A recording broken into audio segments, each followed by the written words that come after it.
¿Alguna vez te has preguntado de qué país o región surgirá el anticristo? A lo largo de la historia, esta figura ha despertado temor, curiosidad y un sinfín de teorías. Desde los días de la Iglesia primitiva hasta nuestro tiempo, su identidad y su origen han sido motivo de intensos debates, tanto en los círculos teológicos como en el ámbito político y social. Sin embargo, más allá de las conjeturas humanas, las Escrituras ofrecen un retrato preciso de su perfil y de las circunstancias que rodearán su aparición. Se le describe como un líder que concentrará el poder político, económico y religioso, que engañará a las naciones y que se levantará contra todo lo que se llama Dios. Será el clímax de la rebelión humana antes del regreso glorioso de Cristo. Los profetas y apóstoles lo presentan con diferentes nombres y símbolos. Daniel lo describe como un cuerno pequeño que surge de entre 10 naciones. Pablo lo llama el hombre de pecado y el hijo de perdición. Juan lo identifica como la bestia que recibe autoridad para gobernar sobre toda tribu, pueblo, lengua y nación. Esto nos lleva a la pregunta clave que guiará nuestro análisis. ¿De dónde saldrá el anticristo? ¿Será de Estados Unidos? ¿De Europa? ¿Del Medio Oriente? ¿De Israel? Estimado oyente, en este documental exploraremos las pistas que nos ofrecen las profecías bíblicas, el contexto histórico y los escenarios geopolíticos actuales, para comprender con mayor claridad de qué lugar surgirá el líder final que marcará la historia del fin de los tiempos. El anticristo, dentro del mundo cristiano, ha sido un tema ampliamente debatido. Respecto a su persona, existen incontables libros, interpretaciones y posturas. Se ha hablado de su carácter, de su gobierno, de sus acciones, pero lo que hoy queremos abordar es de dónde surgirá este personaje. Y esto no es un detalle secundario. Comprender su origen nos da un panorama más amplio para entender la profecía bíblica, el escenario final y la forma en que este líder se posicionará en el mundo. Conocer las pistas que la Biblia nos ofrece sobre su procedencia nos ayuda a discernir no solo quién podría ser, sino también cómo se alineará con las naciones, con Israel y con los sistemas religiosos y políticos de su tiempo. Ahora bien, en el terreno de la profecía bíblica, pocas preguntas han generado tanta polémica como esta. ¿De dónde saldrá el anticristo? A través de la historia de la Iglesia, eruditos, teólogos y estudiosos han debatido intensamente el origen de este personaje, que será el último gran dictador del mundo. 3 hipótesis han cobrado especial relevancia: la teoría europea, la teoría medio oriental, islámica, y la intrigante teoría del origen en la tribu de Dan. A continuación, consideremos estas posturas. En primer lugar, la teoría europea, el anticristo y el imperio romano revivido. Esta postura parte de una base sólida, pues afirma que para comprender de dónde surgirá el anticristo, es necesario retroceder a una de las noches más inquietantes de la historia antigua. En el capítulo 2 de Daniel se narra que Nabucodonosor, rey de Babilonia, se acuesta en su palacio y en sueños contempla una imagen colosal que lo llena de temor. Ninguno de sus sabios puede explicarlo hasta que aparece Daniel, un joven hebreo exiliado. Lo que Daniel está a punto de revelar no solo es la interpretación de un sueño, sino la línea de tiempo que conducirá al último gran dictador del mundo. Daniel describe la imagen: cabeza de oro, pecho y brazos de plata, vientre y muslos de bronce, piernas de hierro y pies mezclados de hierro y barro. Todo esto representa imperios que se sucederían en el dominio mundial. El oro representa a Babilonia, la plata a Medo-Persia, el bronce a Grecia y el hierro a Roma.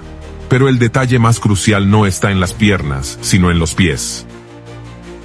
10 dedos, una extraña mezcla de hierro y barro que simboliza el último capítulo de la historia humana antes del retorno de Cristo. El Dr. John Phillips Walworth comenta: el hierro mezclado con barro representa la fase final del Imperio Romano. No es un nuevo imperio, sino una restauración incompleta, débil en cohesión, pero fuerte en apariencia. Este será el terreno donde el anticristo levantará su poder. El Dr. Dwight Pentecost complementa: los 10 dedos corresponden a 10 reinos que coexistirán. El anticristo no llegará desde fuera como un invasor desconocido, sino que se levantará desde dentro de esta estructura. Pero Daniel no recibe solo una visión. En el capítulo 7, el profeta es transportado en un sueño a un mar agitado por vientos, y de sus aguas emergen 4 bestias. La última, que representa a Roma, es distinta. Tiene dientes de hierro, devora, aplasta y posee 10 cuernos. Y mientras Daniel observa, de entre ellos aparece uno pequeño, diferente, que arranca a 3 y comienza a hablar con arrogancia. Leamos Daniel capítulo 7, versículos 7 y 8. Después de esto miraba yo en las visiones de la noche, y he aquí la cuarta bestia, espantosa y terrible, y en gran manera fuerte, la cual tenía unos dientes grandes de hierro. Devoraba y desmenuzaba, y las sobras hollaba con sus pies, y era muy diferente de todas las bestias que vi antes de ella, y tenía 10 cuernos. Mientras yo contemplaba los cuernos, he aquí que otro cuerno pequeño salía entre ellos, y delante de él fueron arrancados 3 cuernos de los primeros, y he aquí que este cuerno tenía ojos como de hombre, y una boca que hablaba grandes cosas. Daniel no fue capaz de comparar a la cuarta bestia con ningún animal conocido. Únicamente afirma que era espantosa, terrible y en gran manera fuerte. En la visión anterior, registrada en el capítulo 2, esta bestia corresponde a las piernas de hierro y a los pies de hierro mezclado con barro, símbolo que se relaciona con el Imperio Romano, caracterizado por su fuerza y organización, pero también por su crueldad y arrogancia. El profeta destaca algunas características adicionales de esta bestia que luego ampliará en su interpretación. Observó que tenía 10 cuernos, los cuales más adelante explicará que representan a 10 reyes. Sin embargo, de entre ellos surgió otro cuerno pequeño, que creció hasta tal punto que 3 de los primeros cuernos fueron arrancados. Este cuerno pequeño poseía ojos como de hombre y una boca que hablaba grandes cosas, rasgos que captaron profundamente la atención de Daniel.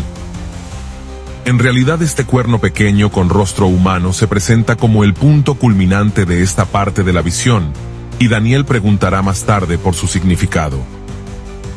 El Imperio Romano llegó a su fin en el siglo XV, pero en la época moderna han existido numerosos intentos de reavivar aquel antiguo ideal.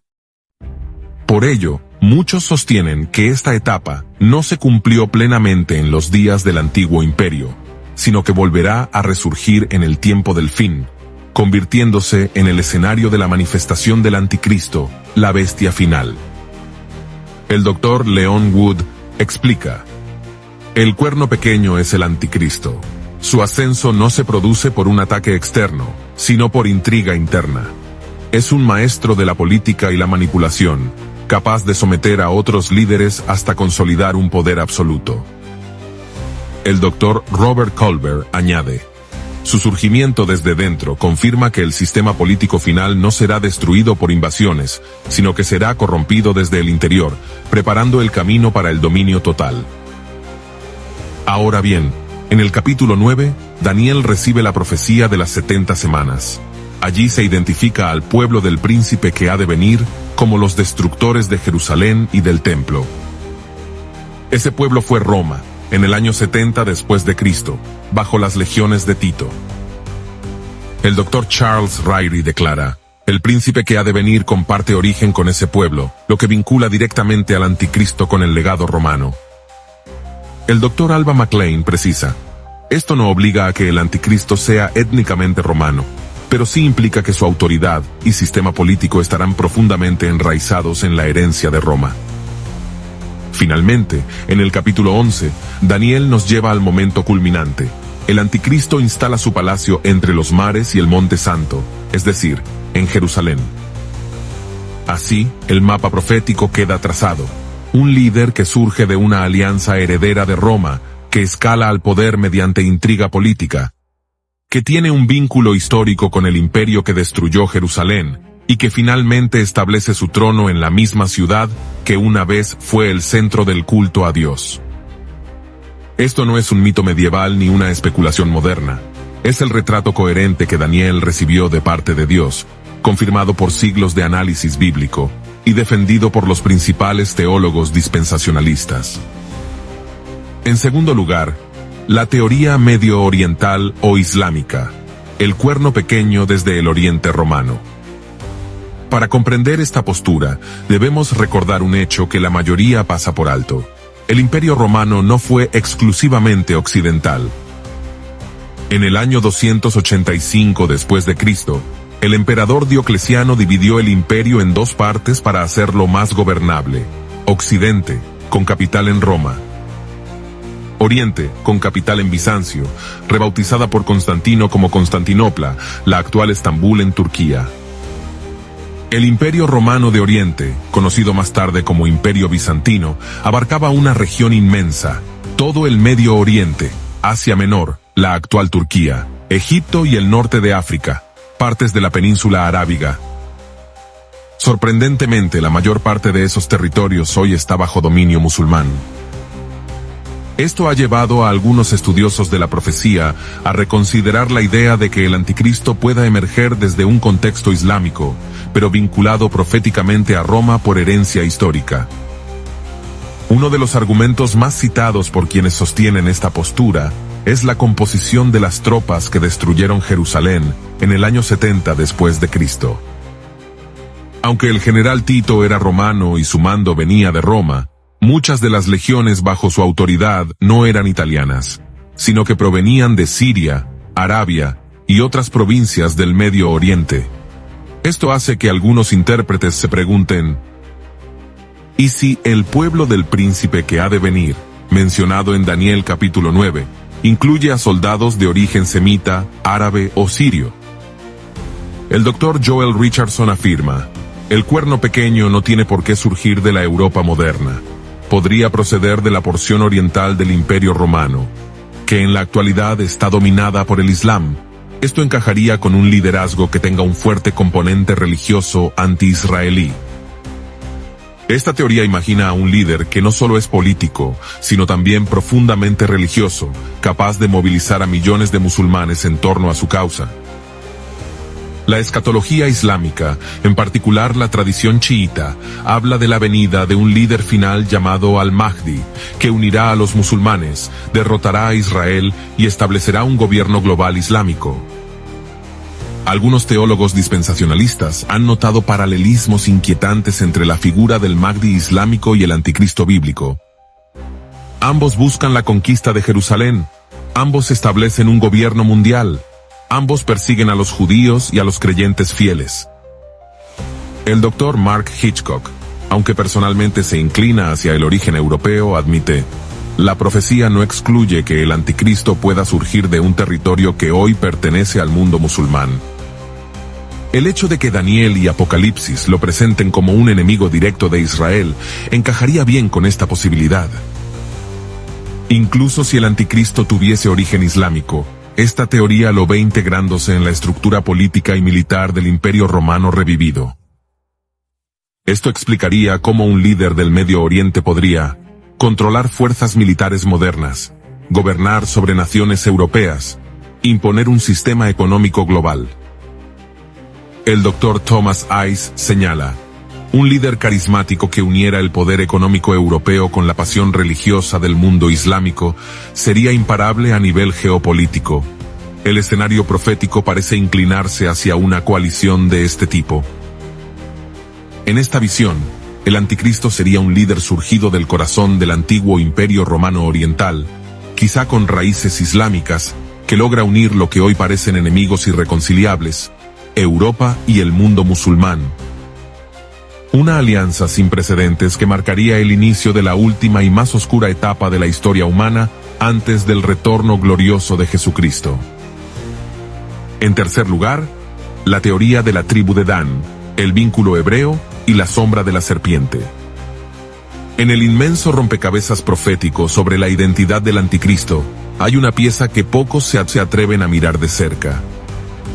No está en Roma, no está en las arenas del Medio Oriente islámico.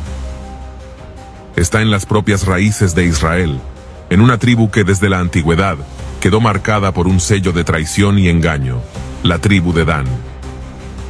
En la lista de las 12 tribus selladas en Apocalipsis capítulo 7, todas están representadas excepto una. Dan no aparece. En su lugar se menciona a José y a Manasés. ¿Casualidad? Los eruditos dicen que no. El Dr. Ironside escribió: la omisión de Dan en Apocalipsis capítulo 7 es una advertencia profética. No se trata de un simple detalle. Es como si Dios nos estuviera señalando que esta tribu tendría un papel peligroso y central en la rebelión de los últimos días. El Dr. William Leonard Pettingill refuerza la idea. Aunque no tenemos una declaración explícita, los patrones bíblicos apuntan a Dan como un candidato inquietante para el linaje del anticristo. No deberíamos descartar la posibilidad. Viajemos al lecho de muerte de Jacob. En Génesis capítulo 49, verso 17, sus palabras sobre Dan son escalofriantes.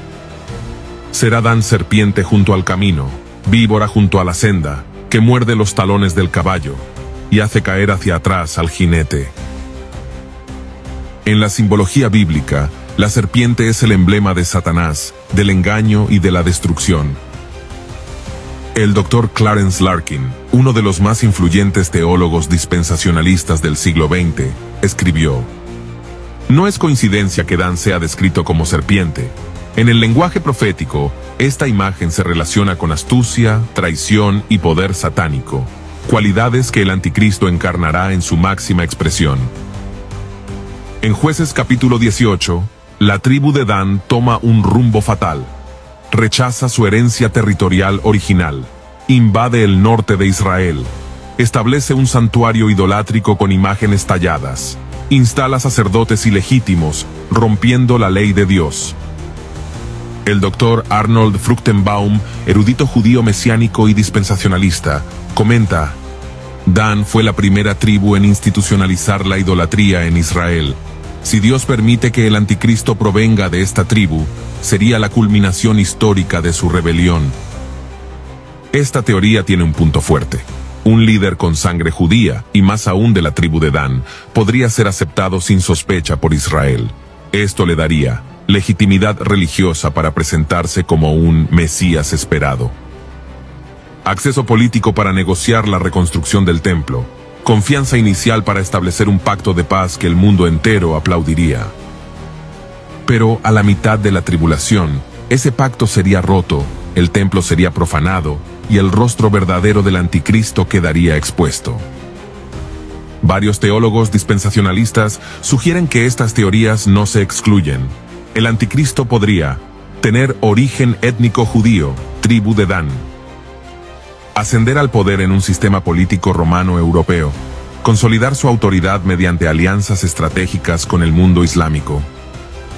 El Dr. Thomas Ice lo describe así: imagine un líder carismático que combine la herencia judía, el respaldo político de Occidente y la fuerza demográfica del Islam. Ese hombre podría unir lo irreconciliable, y así nacería el imperio final contra Cristo. En el tablero profético, Dan es una pieza oscura y olvidada, pero tal vez esencial. Una tribu marcada por la serpiente, un linaje que podría producir al hombre más peligroso que la historia jamás haya conocido. Un líder que seducirá a su propio pueblo, engañará a las naciones y levantará un imperio global, hasta que el verdadero hijo de David venga y lo destruya con el resplandor de su gloria. Ahora bien, el anticristo, un nombre que evoca temor y misterio sobre todo su origen. La Biblia lo presenta no como un mito, sino como una figura histórica futura, real, que concentrará el poder político, económico y religioso más grande que la humanidad haya conocido. Pero la pregunta sigue viva: ¿de dónde vendrá? Hemos visto 3 teorías claras, sin embargo queremos dar nuestra apreciación. Para responder, debemos abrir las páginas de Daniel y Apocalipsis, 2 libros separados por 6 siglos, pero unidos por un mismo espíritu y un mismo propósito: advertirnos. Veamos el testimonio de Daniel, la raíz profética. Daniel no solo interpreta sueños y visiones, sino que, bajo inspiración divina, establece el marco histórico en el que aparecerá el anticristo. Sus visiones revelan un patrón: imperios gentiles sucesivos que culminan en un último sistema, previo al reino eterno de Dios. En Daniel capítulo 2, en la estatua del sueño de Nabucodonosor, la cuarta sección, piernas de hierro, representa al Imperio Romano. Pero la imagen no termina ahí. En la fase final, los pies están mezclados de hierro y barro cocido. El hierro simboliza fuerza militar y organización política. El barro, fragilidad e inestabilidad. Los 10 dedos son una fase final de Roma rediviva, no un imperio totalmente nuevo, sino una coalición moderna heredera de su estructura. John Walworth afirma: la imagen profética describe una Roma futura, dividida y frágil, unida solo por acuerdos temporales, incapaz de cohesión real. La visión cambia de estatua a bestias, símbolos de imperios. La cuarta bestia descrita en Daniel capítulo 7 versículos 7 y 8 es feroz, indescriptible, con 10 cuernos. De entre esos cuernos surge un cuerno pequeño que arranca a 3 y habla palabras arrogantes contra Dios. En el arameo original, la frase "sale entre ellos" indica que este líder emerge desde el interior de la coalición final, no como un conquistador externo. Leon Wood explica: el cuerno pequeño es producto interno del sistema romano final. Su ascenso implica reacomodo político, no invasión extranjera. Ahora bien, Daniel capítulo 8 se describe otro cuerno pequeño, históricamente cumplido en Antíoco Epífanes, rey Seleucida que profanó el templo.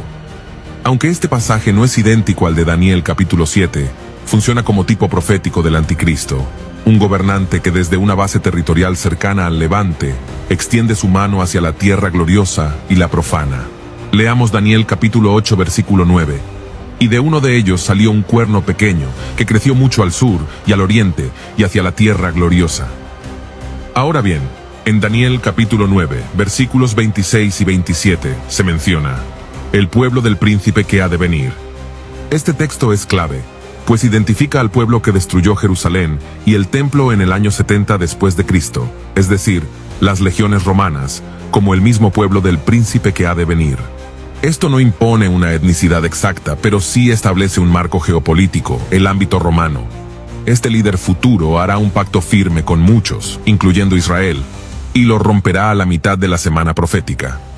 En Daniel capítulo 11, versos 36 al 45, el escenario final. Aquí se describe su arrogancia, su desprecio por toda deidad y su estrategia militar.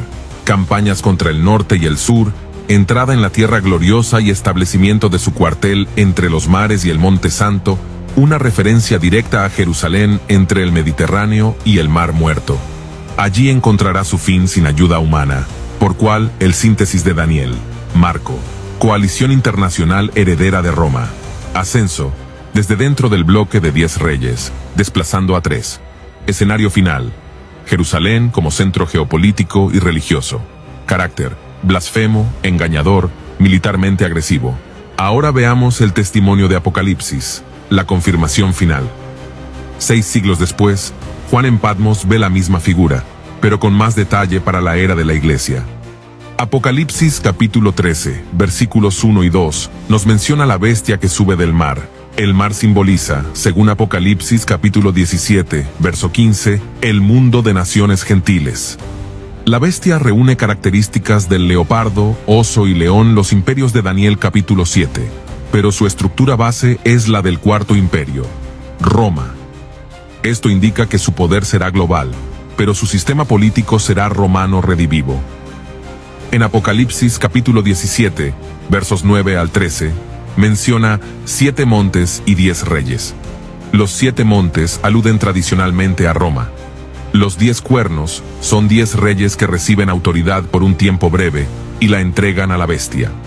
Aquí se confirma el vínculo con Daniel, una confederación de 10 líderes mundiales que ceden su poder a una sola figura. Apocalipsis añade un componente espiritual decisivo: toda la tierra se maravilló en pos de la bestia. Su dominio no será solo político o militar, será un fenómeno de adoración global, fomentado por el falso profeta y respaldado por poder satánico. Por lo tanto, el cuadro total, Daniel más Apocalipsis, al combinar ambos libros, procedencia política, bloque de naciones heredero de Roma, procedencia étnica, gentil, aunque podría tener vínculos estratégicos con Israel, ascenso, desde dentro de la coalición mediante intriga y desplazamiento de rivales. Centro operativo final, Jerusalén, carácter, blasfemo, seductor, militarista y dictatorial. Dwight Pentecost resume: la Escritura no nos exige identificar un pasaporte moderno, pero sí nos da el marco exacto en que este líder se levantará. Este no será un líder común. Será el producto final de siglos de rebelión humana, perfeccionado por la maquinaria política y militar del mundo, y energizado por el mismo Satanás. Y cuando todo parezca perdido para la verdad, el cielo se abrirá, y el Rey de Reyes vendrá para destruirlo con el resplandor de su venida. Ahora bien, aunque como hemos visto, cada postura sobre su posible origen, sea europea, medio oriental o incluso de la tribu de Dan, está sólidamente argumentada, esto nos deja una conclusión clara. Determinar con exactitud el verdadero punto de procedencia del anticristo es complejo. Pero más allá de la geografía, hay un aspecto crucial que merece toda nuestra atención. ¿Cómo hará este hombre para engañar al pueblo judío y al mismo tiempo seducir a las naciones del mundo? Los judíos han sido históricamente rigurosos con el tema de la genealogía. Desde la antigüedad, los registros tribales se guardaban con meticulosa precisión y la aceptación de cualquier líder religioso dependía de su linaje comprobado. Incluso hoy, el pueblo judío, a través de archivos históricos, documentos rabínicos y más recientemente, herramientas científicas como el análisis genético, puede identificar linajes sacerdotales, Kohanim y levitas, y rastrear descendencia de la tribu de Judá. El Instituto del Templo en Jerusalén y organizaciones como Ateret Kohanim trabajan activamente en este rastreo para preparar el futuro servicio del templo. La Biblia es clara. El verdadero Mesías debe cumplir con una condición inquebrantable: ser descendiente de la tribu de Judá y de la casa de David. Sin este requisito, ningún candidato será aceptado oficialmente por el judaísmo ortodoxo como el ungido. Aquí surge la gran pregunta: ¿cómo el anticristo logrará superar esta barrera? El Dr. John Walvoord sostiene: nada en la profecía bíblica prohíbe que el anticristo presente credenciales falsas o manipuladas. En una era de alta tecnología y crisis global, las masas pueden ser convencidas con una narrativa cuidadosamente elaborada, incluso si sus fundamentos son falsos. El erudito judío mesiánico Arnold Fruchtenbaum agrega: si el anticristo logra convencer a Israel de que posee linaje davídico, sea auténtico o no, abrirá la puerta para ser visto no solo como un líder político, sino como el cumplimiento de las esperanzas mesiánicas. En un tiempo de desesperación nacional, las verificaciones pueden ser superficiales si el candidato ofrece soluciones inmediatas. Esto nos lleva al siguiente punto: el contexto de su aceptación. Según Daniel capítulo 9, verso 27, este personaje hará un pacto firme con muchos por una semana de años, 7 años. Este pacto incluirá garantías de paz y muy probablemente la autorización para que Israel reconstruya el templo en el monte Moría, algo que ha sido un sueño y una lucha nacional desde 1967. El Dr. Dwight Pentecost afirma: ese acuerdo será el punto de quiebre en la historia de Israel. Al ofrecer el restablecimiento del culto en el templo, el anticristo no solo ganará legitimidad, sino que será visto como un instrumento de Dios por aquellos que no conocen la verdad. Además de la cuestión del linaje, el anticristo explotará el deseo nacional de seguridad. En Ezequiel capítulo 38, verso 11, describe a Israel en los últimos días, habitando confiadamente. El anticristo utilizará un discurso de paz, respaldado por poder militar y económico, para que Israel baje la guardia frente a sus enemigos históricos. Pero su engaño no se limitará a Israel. Según Apocalipsis capítulo 13, versos 3 y 4, el mundo entero se maravillará tras él, diciendo: ¿quién como la bestia? ¿Y quién podrá luchar contra ella? Esto implica que tendrá un carisma global, una habilidad para unir a naciones y religiones bajo un mismo propósito. El Dr. Thomas Ice comenta: el anticristo será el arquitecto de una coalición sin precedentes, el respaldo político y económico de Occidente, la fuerza demográfica del mundo islámico y la aceptación religiosa de Israel. Con estas tres piezas, su dominio será absoluto. En resumen, su estrategia incluirá presentarse con un linaje davídico creíble, auténtico o falsificado, para ganar legitimidad ante Israel, firmar un pacto de paz y reconstrucción del templo, cumpliendo un anhelo nacional, unir fuerzas políticas, económicas y religiosas en un bloque global. Proyectar una imagen de pacificador y restaurador, ocultando su verdadera naturaleza. Pero como advierte segunda de Tesalonicenses, capítulo 2, verso 9, vendrá con gran poder y señales y prodigios mentirosos. Es decir, su autoridad será respaldada por manifestaciones sobrenaturales engañosas, lo que reforzará su imagen ante un mundo sediento de esperanza, pero ciego ante la verdad. Así, el hombre de pecado entrará en escena como un salvador, para luego revelarse como el destructor.